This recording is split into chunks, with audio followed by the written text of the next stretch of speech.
So in all my years of flying, I have never experienced this treatment at like ever. So I always bring protein powder with me, like, cause that's how I'm like eat my lunch and stuff like that, you know.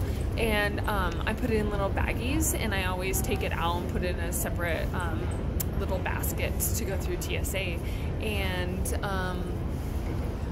they got flagged this time, and so I'm like, okay, they'll just swab it and I'll be good, right? No. So they swab it and it comes back an alarm. Like, what? And so they're like, we need to do further investigation. We're going to increase protocol. I'm like, okay. And they're like, we're gonna need to do a full body pat down. And I'm like, oh, okay. And they're like, we're gonna need to go through all your luggage. So I need you to take all of your jacket and your bag and all that stuff off, and, you know, give us your luggage and your phone and everything. And I'm like, okay. And so like, I'm like just about to finish zipping up my luggage, and all of a sudden he takes my suitcase and my underwear like falls out, like all over the table that is like, you know, where the suitcases are coming through the x-ray. And like all my like fancy patterns and bright colors and like all these, and these people behind me are just like watching, and I'm just like, oh my gosh. And the guy's like, oh, I'm so sorry, and he's like trying to help me by like picking up my underwear. I'm like, stop that. And so anyway, isn't that like anyone and everyone's worst nightmare, that like your underwear is like on the tarmac or like just all over the TSA table? Yeah, that's mine, and it came true. Like, that sucks.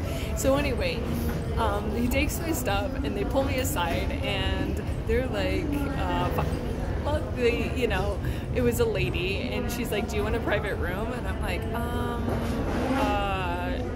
thinking to myself, at least you could like buy me dinner first, you know? I'm like, no, I don't need a private room. Like, this is not that kind of a meetup, you know? And so she's like, okay. So she pulls me to the side. I did not say that to her, but I was thinking it.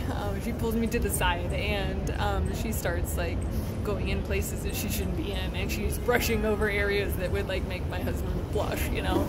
And all these people are just watching, and I'm just like, okay, you know, all in the name of safety. And I'm thinking to myself, do I look like a terrorist? Like, I'm watching some people, there are some characters in here, and like, if we're profiling people, like, I'm gonna say they need to be chosen, like, for the pat down. Not me.